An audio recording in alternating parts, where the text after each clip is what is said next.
Hello everyone, मैं Vipin, one of the co-founders of Smartkeeda and your key mentor in smart read course. आज आया हूँ आपके सामने इस टॉपिक पर डिस्कशन करने। ये नोटिफिकेशन कुछ कहता है। ट्रूली स्पीकिंग, ये नोटिफिकेशन कुछ नहीं, बहुत कुछ कहता है। परसों शाम को जब नोटिफिकेशन आया एसबीआईपीओ का, and when I went through it, even I was shocked to see the number of vacancies. सिर्फ 600 वैकेंसीज एसबीआई ने इस साल रिलीज की हैं आप लोगों के लिए। एंड डेफिनेटली जो बच्चे पूरे साल सिर्फ इसी एग्जाम का वेट कर रहे होते हैं, उनके लिए एक बहुत बड़ा शॉकर है ये। एंड डेफिनेटली मोरल डाउन करने वाला है ना। बहुत सारे बच्चों का तो लास्ट अटेम्प्ट है ये। एंड क्या ही बोलूँ, बट हैविंग सेड दैट, मैंने आप लोगों को हमेशा यही सजेशन दिया है कि हमें फोकस एग्जाम्स पे नहीं, अपनी प्रिपरेशन पे करना होता है। यानी अगर आप तैयारी कर ही रहे हैं, तो आपका फोकस इस तरीके से नहीं होना चाहिए कि मुझे सिर्फ एसबीआई पीओ ही बनना है। बहुत सारे बच्चों से मैं सुनता हूँ, सर मुझे सिर्फ एसबीआई पीओ ही बनना है, मैं बाकी किसी और एग्जाम को या किसी और पोस्ट को इमेजिन ही नहीं कर पाता। सो ये गलत है, ठीक है। हमारे जो गोल्स होने चाहिए वो होने चाहिए रियलिस्टिक।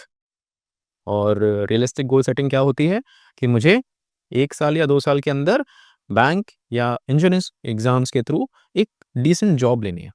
क्लरिकल लेवल पे हो, चाहे पीओ लेवल पे हो, ऑफिसर लेवल पे हो, किसी भी तरीके से मुझे किसी न किसी ऑर्गेनाइजेशन में जॉब लेनी है ना? ये एम होना चाहिए। नहीं तो जब अगर इस तरीके के एम्स हैं, लाइक लाइक एसबीआई पीओ ही बनना है, और फिर जब इस तरीके के सिनेरियो आपके सामने आते हैं, तो फिर ये डेफ़िनेटली आपके लिए टफ़ हो जाता है। क्योंकि आपने देखा कि जो वैकेंसीज़ हैं या एग्ज़ाम्स का आना या ना आना, वो हमारे हाथ में नहीं होता। ये सारे एक्सटर्नल फैक्टर्स होते हैं, ठीक है? तो पहली बात तो ये। और दूसरी बात, जब मैंने नोटिफ़िकेशन को और ज़्यादा पढ़ा, when I thoroughly studied it, मुझे जो एक बहुत बड़ी बात या बहुत बड़ा इंडिकेशन कहूँ, जो मुझे समझ में आया, वो क्या था, उस पे मैं बात करने वाला हूँ इस वीडियो में। और उसके लिए एक बार एसबीआई पीओ का नोटिफ़िकेशन का जो स्क्रीनशॉट, जहाँ पे प्रीलिम्स, मेंस एंड डिस्क्रिप्टिव की बेसिक इन्फॉर्मेशन आपको देखने को मिल रही है, ये आपके सामने है। जो सबसे बड़ा चेंज हमें देखने को मिला पैटर्न में, वो क्या मिला?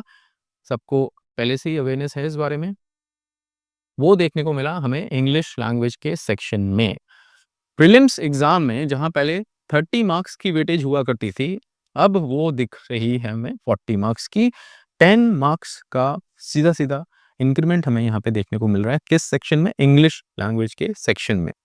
अब ये बात किस तरफ इशारा करती है? एसबीआई साफ-साफ कह रहा है कि भैया मुझे चाहिए इंग्लिश प्रोफिशिएंट इंडिविजुअल्स। मुझे चाहिए वो लोग जो इंग्लिश में बेहतरीन हों, है ना?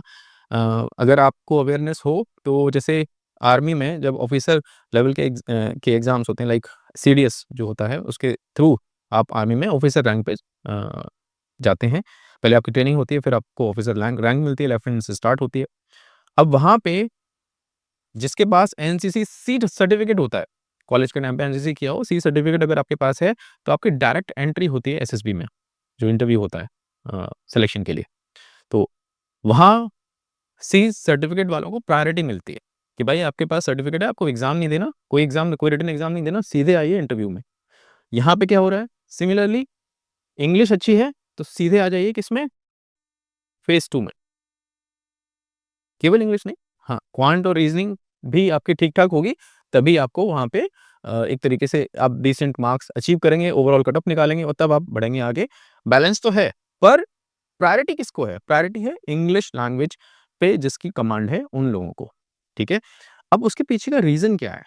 रीज़न ये है कि एसबीआई चाहता है कि भैया आप अगर इंग्लिश में अच्छे हैं, मैं आपको प्रायोरिटी दूँगा, क्योंकि मैं चाहता हूँ आप यहाँ आके परफ़ॉर्म करें। कहाँ पे? डिस्क्रिप्टिव पेपर में। समझ में आई बात? इससे पहले क्या हो रहा था?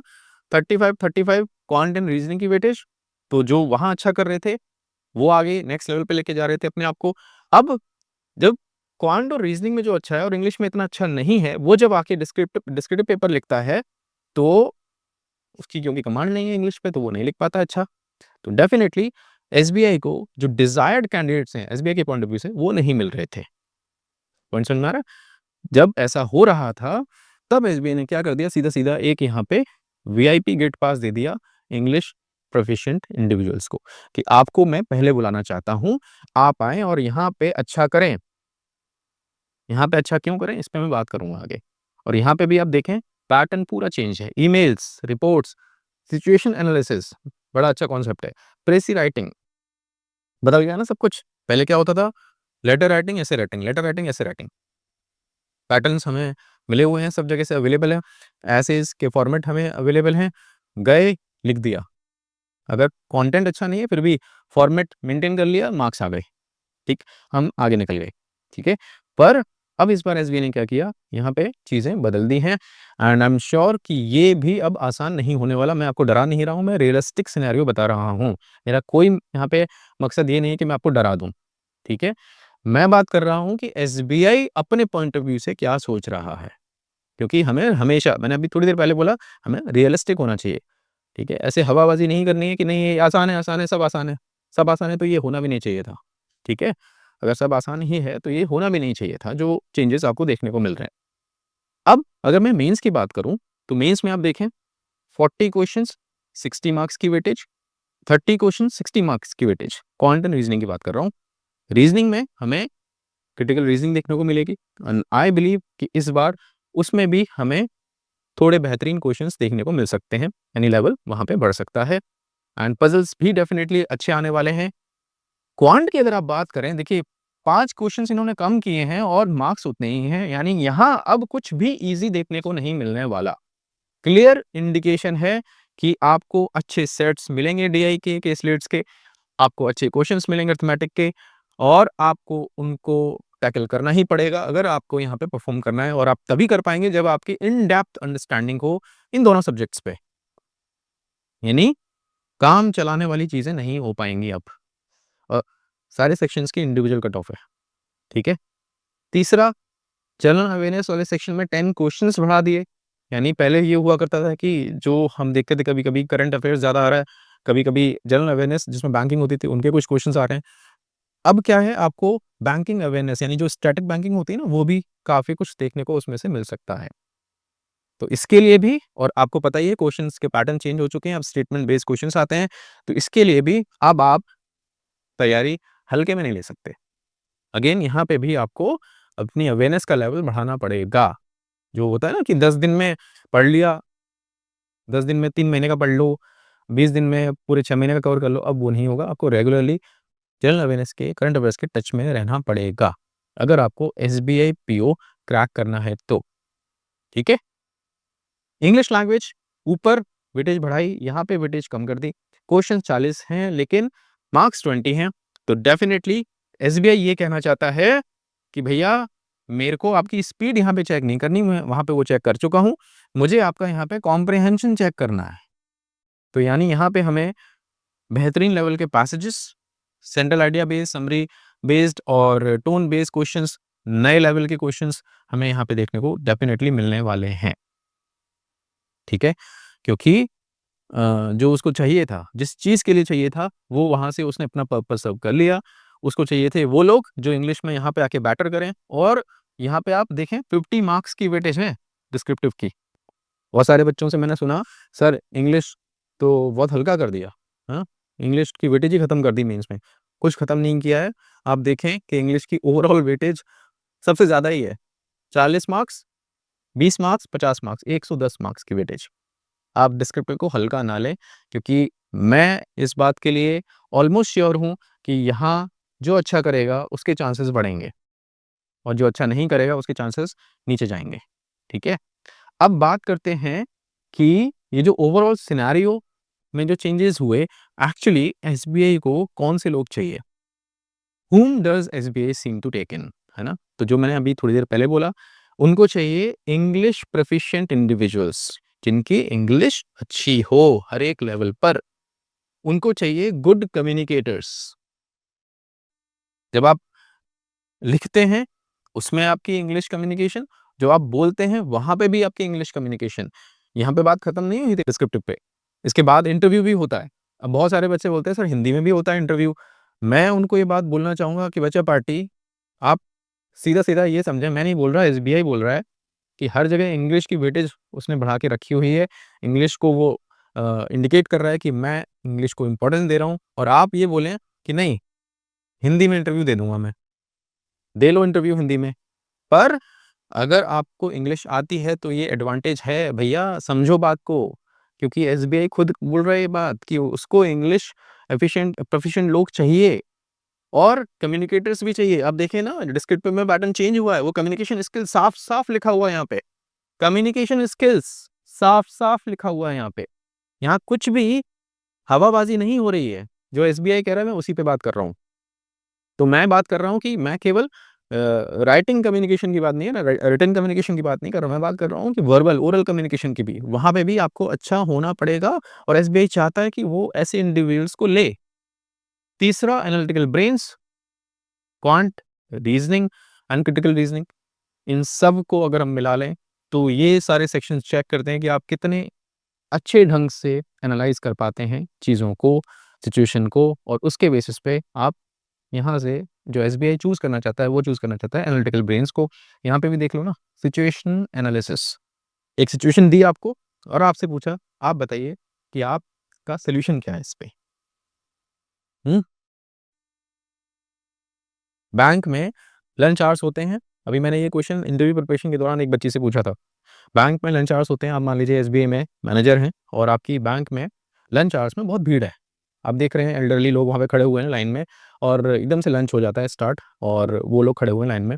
अब उनको वेट करना पड़ रहा है। उनको बोल दिया जाता है कि आप लंच के बाद आइएगा, है ना? तो क्या इस प्रॉब्लम को आप कैसे एनालाइज़ करते हैं और इसका क्या सॉल्यूशन निकालते हैं, अगर मैं आपसे पूछूँ, तो क्या हो सकता है? ठीक है? आप बताइएगा। आप कमेंट में लिख के बताइएगा। तो अगर आप ऐसा इन सिचुएशन को ऐसे एनालाइज़ करके सॉल्यूशन प्रोवाइड कर सकते हैं, तो डेफ़िनिटली आपको वेटेज मिलेगी इस पेपर में, इस सेक्शन में, ठीक है? तो मैं बात कर रहा था एसबीआई को कौन लोग चाहिए, एसबीआई को चाहिए इंग्लिश प्रोफिशिएंट इंडिविजुअल्स, एसबीआई को चाहिए गुड कम्युनिकेटर्स, एसबीआई को चाहिए एनालिटिकल ब्रेन्स। अब मैं बात करूँगा, क्या ये सिर्फ़ एसबीआई को चाहिए? हुँ? क्या ये सिर्फ़ एसबीआई को चाहिए? हाँ, भैया कुछ बदलने वाला है। What does this change indicate? अब मैं जो बात करने वाला हूँ, वो बात करने वाला हूँ आने वाले एग्ज़ाम्स के लिए। यानी एक इंग्लिश में एक इडियम होता है, can you read the writing on the wall? क्या आप जो दीवार पे लिखा हुआ है, उसे पढ़ सकते हैं? मतलब जो एक तरीके से इंडिकेशंस हैं, आप समझ पा रहे हैं कि आगे क्या होने वाला है? आगे होने वाला बच्चा party increase Mphasis on English language और इंग्लिश प्रोफिशिएंसी। अगर एसबीआई ये चेंज लेके आया है ना, आप देख लेना, आईबीपीएस पीओ 2025 का जब नोटिफ़िकेशन आएगा, तो आपको कुछ-कुछ सिमिलर देखने को मिल सकता है। Testing practical skills along with analytical, critical and logical ones. अभी तक ये चेक हो रही थी, एनालिटिकल चेक हो रही थी, क्रिटिकल चेक हो रही थी, लॉजिकल चेक हो रही थी। अब क्या चेक होगा? प्रैक्टिकल स्किल्स भी चेक होंगी। जो आपने देखा फॉर्मेट चेंज होते हुए डिस्क्रिप्टिव राइटिंग में। उनको चाहिए जॉब रेडी कैंडिडेट्स कि पहले दिन से ही आके ट्रेनिंग का जो भी फेज़ होता है, उसके बाद जैसे ही ब्रांच जॉइन करें, कोई बंदा ये ना बोले कि उसे लेटर लिखना नहीं आता, उसे मेल लिखना नहीं आता या उसे रिपोर्ट राइटिंग नहीं आती या उसे सिचुएशन का एनालिसिस करना नहीं आता। कोई ऐसा ना बोले, उनको जॉब रेडी कैंडिडेट्स चाहिए और वो उनको मिल जाएँगे। उनको वो मिल जाएँगे, क्योंकि वो पहले से ही ये चीज़ें करते आ रहे हैं, ऐसे कैंडिडेट्स हैं, ठीक है? तो ये आगे होने वाला है। Higher weightage for general awareness, यानी अब तक जो हो रहा था 10 दिन पढ़ा, 15 दिन पढ़ा, काम चला लिया, अब नहीं होने वाला। अब हायर वेटेज जनरल अवेयरनेस को मिलने वाली है। आप आरबीआई ग्रेड बी का पेपर देख लें, उसमें देख लें नंबर ऑफ क्वेश्चंस कितने आते हैं जनरल अवेयरनेस के। उसी तरीके से अब एसबीआई लेके आ गया है। अब आने वाले एग्ज़ाम्स में भी आप ये सिनेरियो देखने को आपको मिल सकता है। चौथा point, encouraging versatility over rote learning, यानी रटन विद्या से अब काम नहीं चलने वाला। अब रटन विद्या से काम नहीं चलने वाला, सब कुछ बदल गया है। आज से 10 साल पहले जब पेपर्स देखता था मैं, तो इतने हल्के पेपर होते थे, इतना ईज़ी पेपर आता था। आज की डेट में बिल्कुल ऐसा लग रहा है कि यार एक-एक स्टेप पे हीरे तराश के निकाल के लेके जा रही हैं ऑर्गनाइज़ेशंस। उनको चाहिए हीरे, और अगर आप हैं डिज़र्विंग, तो डेफ़िनिटली आप भी आगे बढ़ सकते हैं। और अगर आप नहीं हैं, आप उसी ढर्रे पे हैं कि नहीं ऐसा नहीं होना चाहिए, वैसा नहीं होना चाहिए, या मुझे ज़रूरत नहीं है, या मैं हिंदी में कर लूँगा, या काम चला लेंगे, केवल इस सेक्शन से जुगाड़ कर लेंगे, तो भैया राम भरोसे बैठे रहो, ठीक है? सोचते रहो। अब जो मैं बात करने वाला हूँ वो हिट करेगी शायद आपको, है ना? क्योंकि बहुत सारे लोग हैं जो इमोशनल होते हैं और बुरा लग जाता है। पर मैंने हमेशा रियलिस्टिक बात की है। मैंने कभी भी ऐसे फेक मोटिवेशन वाली बातें कभी नहीं की आपसे। मैं हमेशा आपको आप जो हैं आज की डेट में वही बता देता हूँ। बहुत सारे बच्चे मुझसे जुड़े हुए हैं, वो जानते होंगे मैंने कभी नहीं बोला कि आप कर सकते हैं इस तरीके से। मैंने उनके डेटा पे बात की, यानी जो उनके मार्क्स आ रहे हैं मॉक्स में, जो उनका परसेंट आ रहा है मॉक्स में, मैंने उस पे बात की हमेशा और एक सही राह दिखाई है। कभी कुछ ऐसा नहीं बोला आउट ऑफ द वे जाके कि नहीं, नहीं, नहीं ऐसा कर लो तो ऐसा हो जाएगा, आप छत फोड़ के बाहर उड़ने लगोगे, ऐसा कभी नहीं बोलता मैं, ठीक है? सो मेरा आपको सजेशन है, avoid day dreaming and be realistic.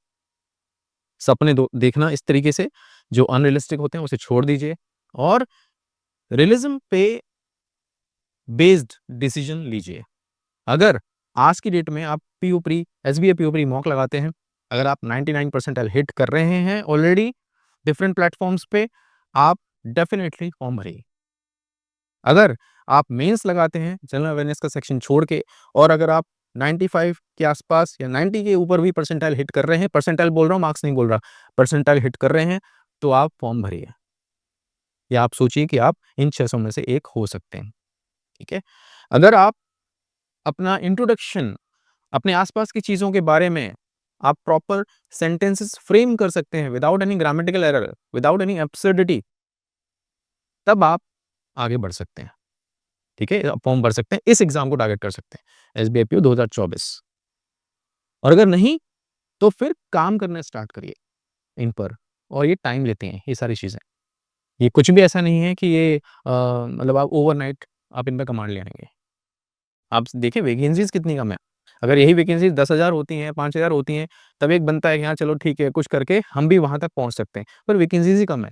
उनको चाहिए डायमंड्स, वो उनको मिल जाएँगे, ठीक है? वो उनको मिल जाएँगे बिकॉज़ ऐसे बच्चे, ऐसे एस्पिरेंट्स, ऐसे कैंडिडेट्स ऑलरेडी अवेलेबल हैं इसी कंट्री में, ठीक है?